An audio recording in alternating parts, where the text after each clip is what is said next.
Bueno, buenos días. Gracias antes de todo por contar con nosotros para esta jornada.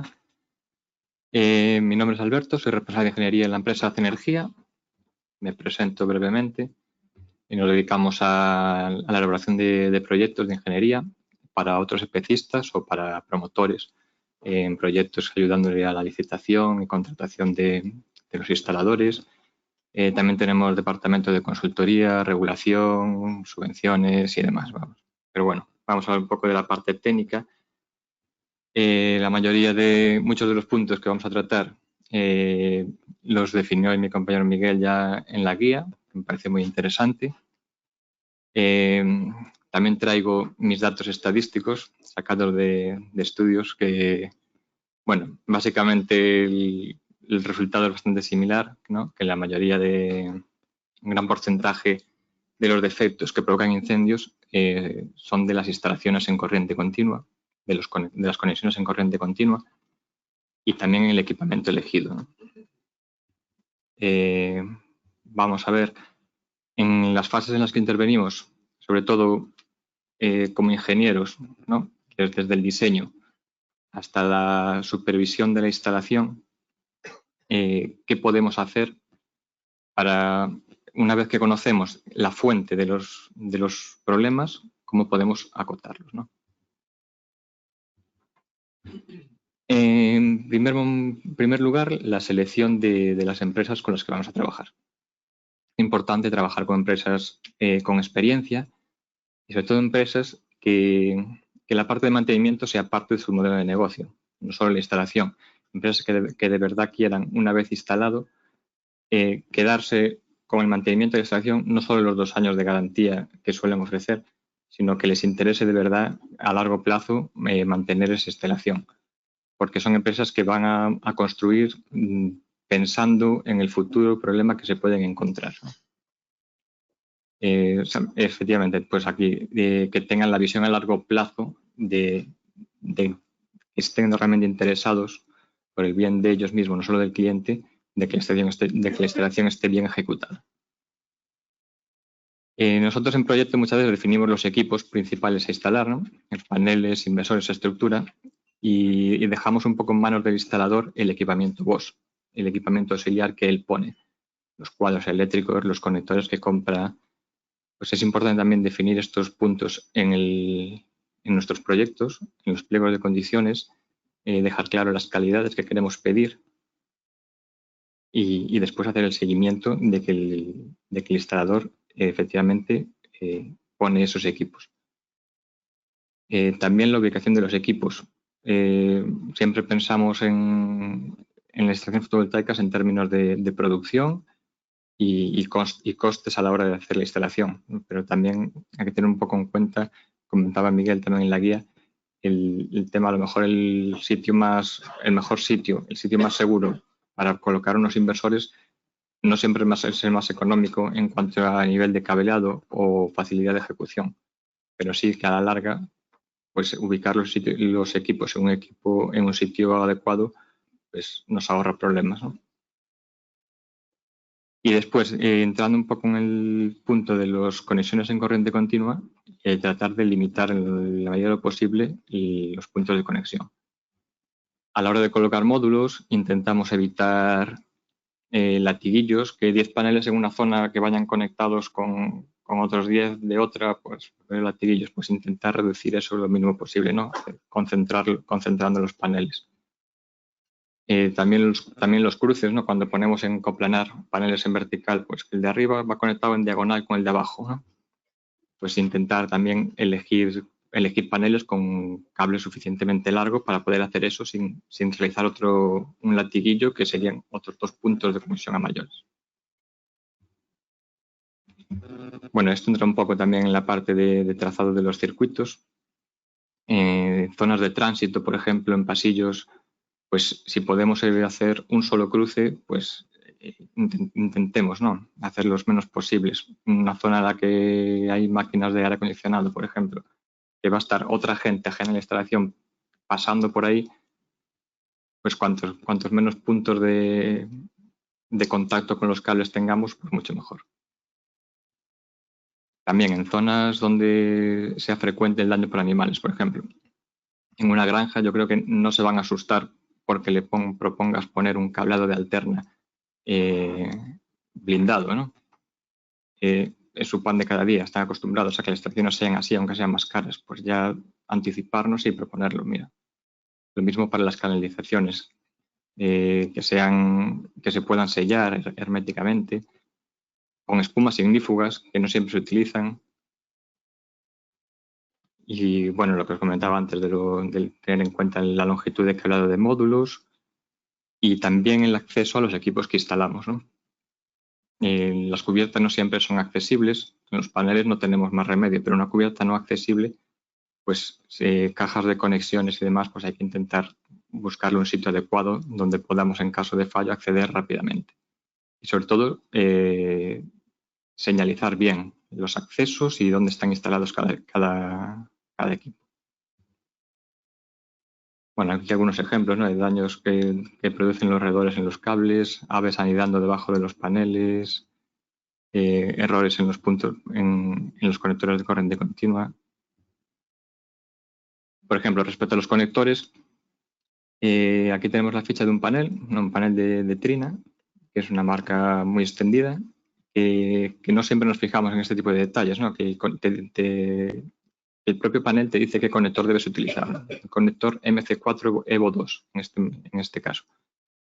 No, muchas veces cuando trabajamos con instalaciones no nos fijamos en el voltaje máximo que soporta esa instalación, ¿no? Porque estamos diseñando por debajo de 1000 voltios, es habitual en residencial, y los fabricantes pues diseñan paneles. A veces el mismo panel lo tienes para 1000 voltios o para 1500. Pues si tu panel es para 1500 y el fabricante te dice que pongas un conector MC4 Evo 2, eso significa que está aislado para 1500 voltios.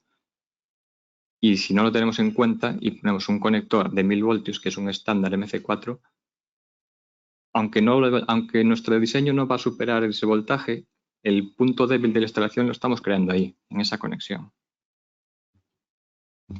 Lo mismo pasa con los inversores. Aquí tenemos la ficha de un inversor de Huawei, ¿no?, que es de lo más extendido en el mercado, que directamente lo que nos dice es que utilicemos conectores Staubli MC4. Staubli, que no deja de ser una marca comercial, pero el propio fabricante te dice que el no utilizar esos conectores incluso puedes perder la garantía de esa conexión. Y hay inversores, en este caso Huawei normalmente los suele suministrar con el equipo, pero no todos los fabricantes lo hacen. Lo importante es tener en cuenta el pequeño material que vamos a utilizar para las compatibilidades. Ya en fase de instalación,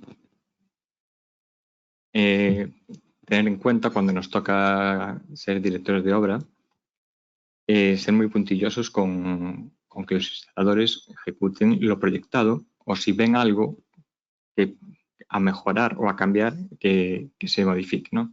Que no digan, es que estos dos paneles me quedaban muy a mano aquí y los voy a conectar a esta cadena. Pues no, esas cosas después pueden producir errores, sobre todo si no las comunican, si no se consensúan con la dirección, con el proyectista. Bueno, el pequeño material es importante, lo que he comentado, los conectores, pues revisar qué instalan, qué fusibles instalan, qué cuadros compran, qué cable, qué bandejas. La posición de los conectores, incido en el tema de los conectores, ¿no? Cuando llegas a un inversor, ¿cómo los colocas? Mantener la verticalidad, no dejarlos tirantes.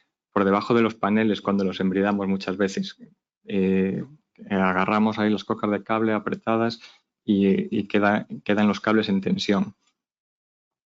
Vale, pues intentar ir revisando en fase de obra esos acabados, ¿no?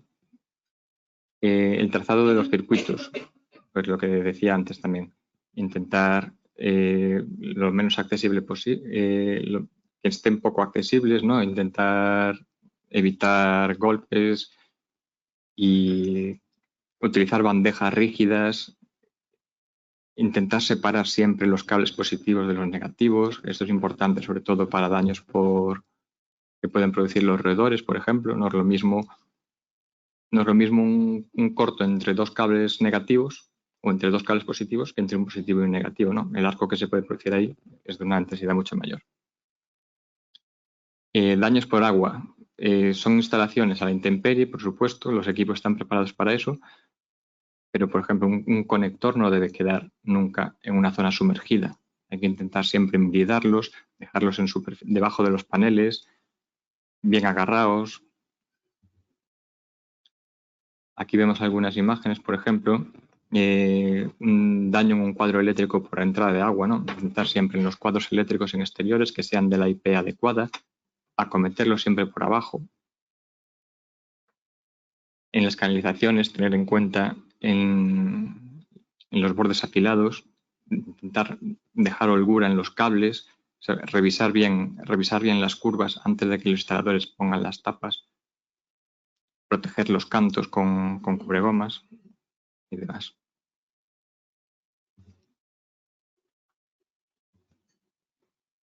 En fase de supervisión también. Lo que comentaba también antes el compañero, ¿no? El tema de las inspecciones. Importante, ¿no? Realizar las inspecciones, analizar todos los puntos en las inspecciones y sobre todo dejarlo reflejado, ¿no? Para que cuando venga la siguiente, lo primero que haces es ver lo que tenías previamente. Comprobar en la entrega de obra las protecciones que se instalan son las proyectadas, son acordes, están bien reguladas, que todo el material que nos entrega la subcontrata está validado por la dirección facultativa. Bueno, lo que comentaba antes también del tema de revisar siempre los trazados de las canalizaciones, del cableado, que estén las tapas puestas, aunque los cables fotovoltaicos son adecuados para la intemperie, no es lo mismo durante 20 años un cable expuesto al sol que no.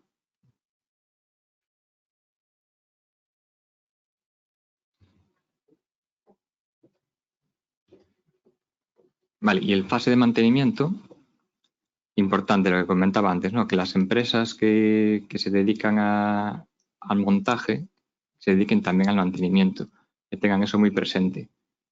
Que cumplan con los plazos del mantenimiento preventivo, que tengan un buen programa de mantenimiento en el cual se revisen todos los puntos, que trabajen siempre con el mismo material, las mismas marcas, y que siempre tengan los mismos repuestos.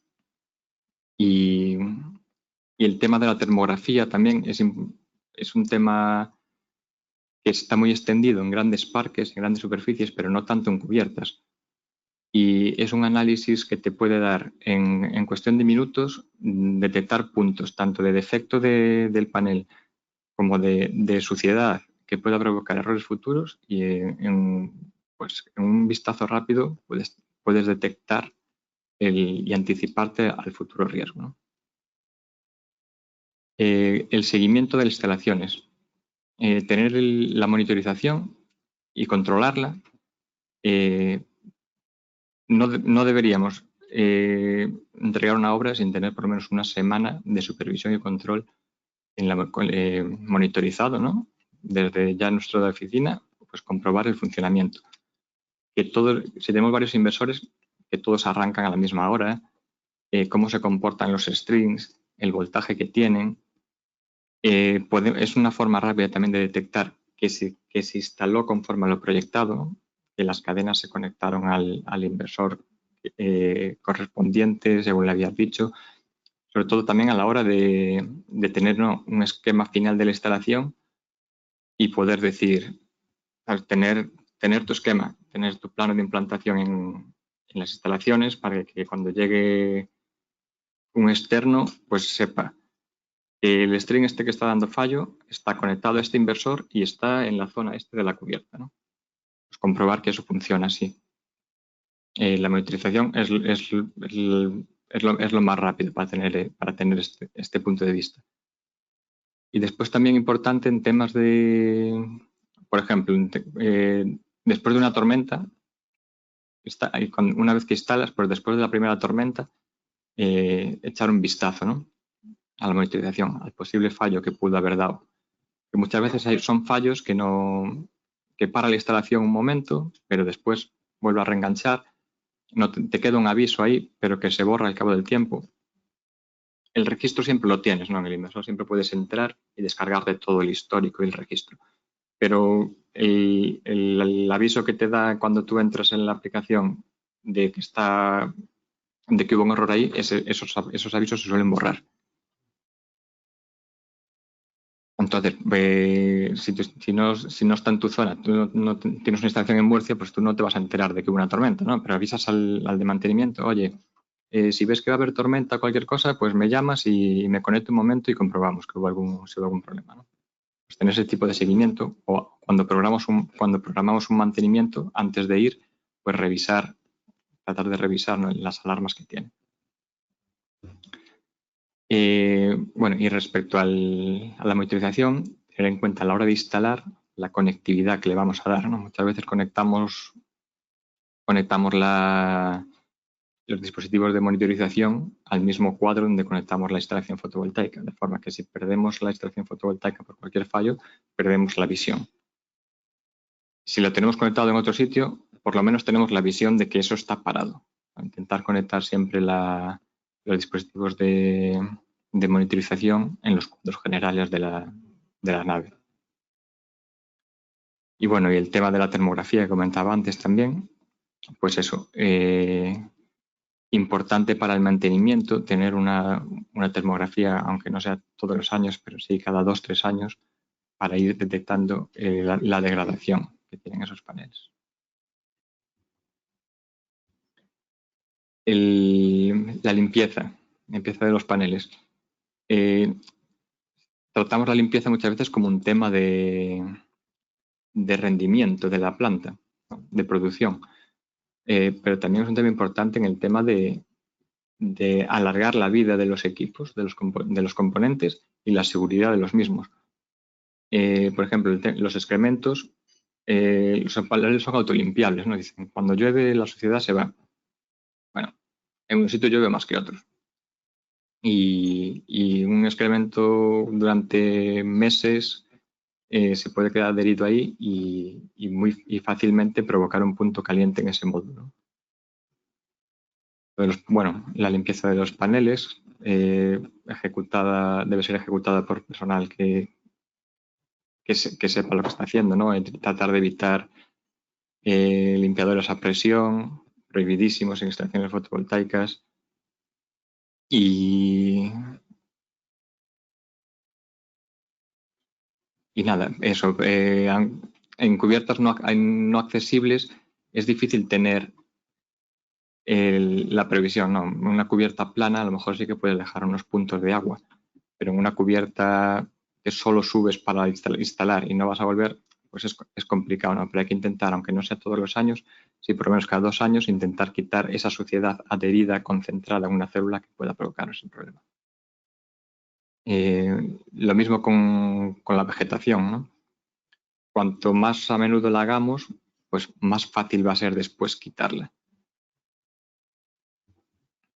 Si vemos algún ejemplo, por ejemplo, de vegetación que se deja excesivamente, pues las sombras en los paneles, por ejemplo, no es lo mismo la sombra de un edificio que se proyecta desde 20 metros que una sombra directa. Una sombra como esta que vemos en la imagen es mucho más propensa a provocar puntos calientes, porque se concentra mucho en unas células determinadas que son las que acaban consumiendo la energía y provocando esos fallos.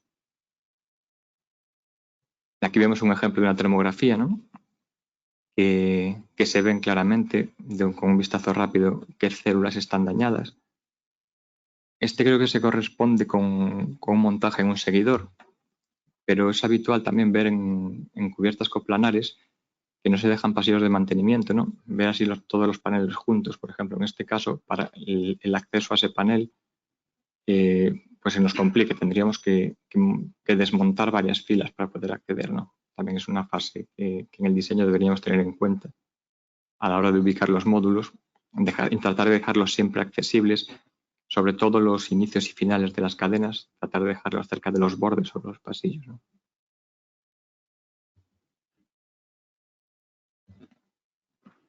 Bueno, y ya de fase de intervención, este es un tema que imagino que hoy otros compañeros lo hablarán con más profundidad y con más detalle.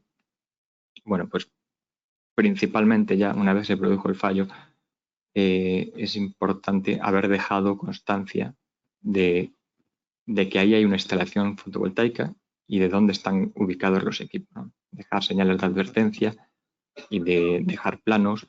En un edificio, a simple vista, no ves si hay una instalación fotovoltaica, si no te lo dicen. Entonces, es importante tratar de dejar en las entradas principales, en los cuadros principales, dejar bien señalizado que en ese cuadro está conectado una instalación solar.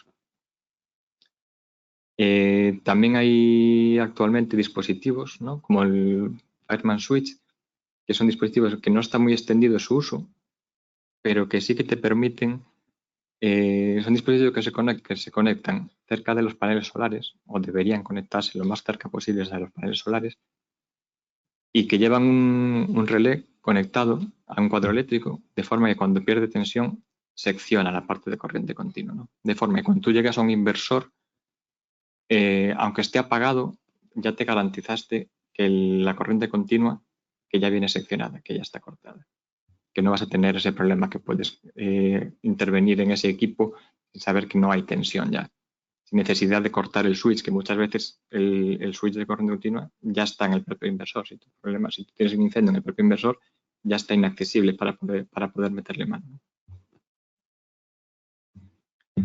Bueno, gracias por su atención, y si tenéis alguna pregunta, no sé si queréis dejarlo para el final mejor. Sí, dejaremos para el final las preguntas.